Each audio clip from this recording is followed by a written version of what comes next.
మీరు ఇందాక అన్నట్టు కూడా గురుకాశీ యూనివర్సిటీలో CSC AIML with quantum technology అని చెప్పేసి అన్నారు. అవునండి. కాకపోతే క్వాంటమ్ టెక్నాలజీ అనేది రీసెంట్ టైమ్స్ లో బాగా ఫేమస్ అవుతుంది. కాకపోతే దానికి సంబంధించిన ప్రొఫెసర్స్ అంత తొందరగా మరి మార్కెట్ లో కానీ గురుకాశీ యూనివర్సిటీలో ఎట్లా దొరుకుతారు? చాలా చక్కటి ప్రశ్న అండి. ఇది యాక్చువల్గా ప్రతి ఒక్క పేరెంట్ స్టూడెంట్లో మైండ్లో ఉండే ప్రశ్న.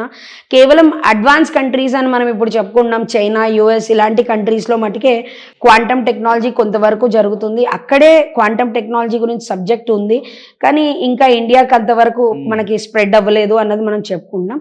చాలా రేర్గా ఉన్నారు, అంటే క్వాంటమ్ టెక్నాలజీని అదర్ కంట్రీస్కి వెళ్ళి నేర్చుకొచ్చిన వాళ్ళు కానీ చాలా రేర్గా ఇండియాలో మనకు కనిపిస్తూ ఉంటారు.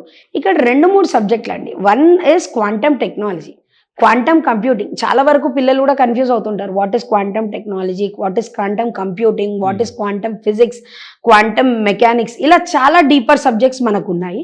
అయితే quantum technology is combination of everything అని మనం చెప్తాము.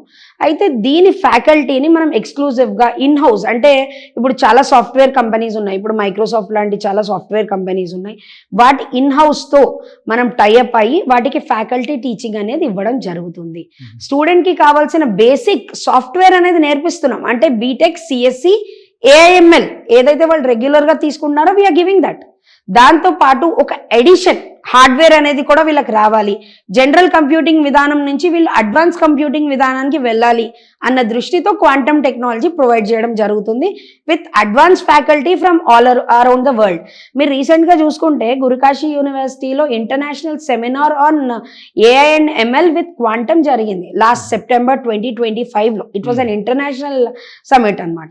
సో మనకి ఇంటర్నేషనల్ లెవెల్ నుంచి ఎంతోమంది సైంటిస్ట్ కానీ, ఎంతోమంది రీసెర్చర్స్ కానీ, ఎంతోమంది నోన్ ఫ్యాకల్టీ కానీ ఈ సమిట్లో పార్టిసిపేట్ చేయడం జరిగింది. కాబట్టి we have enough faculty to teach quantum. So quantum మనం రీసెంట్గా స్టార్ట్ పెట్టి కూడా ఇట్ ఈస్ లైక్ 2 years, అంటే లాస్ట్ ఇయర్ ఉన్నారు, ఇది 2nd year మనది రన్నింగ్ ఉంది. సో ఇప్పటి నుంచి ఎక్కువగా స్టూడెంట్కి క్వాంటమ్ మీద ఫోకస్ వెళ్తుంది అనమాట. ఫస్ట్ ఇయర్ కామన్ సబ్జెక్ట్స్ ఉంటాయి ఎవరికైనా, సో 2nd year నుంచి క్వాంటమ్ మీద దృష్టి అనేది ఎక్కువ ఉంటుంది.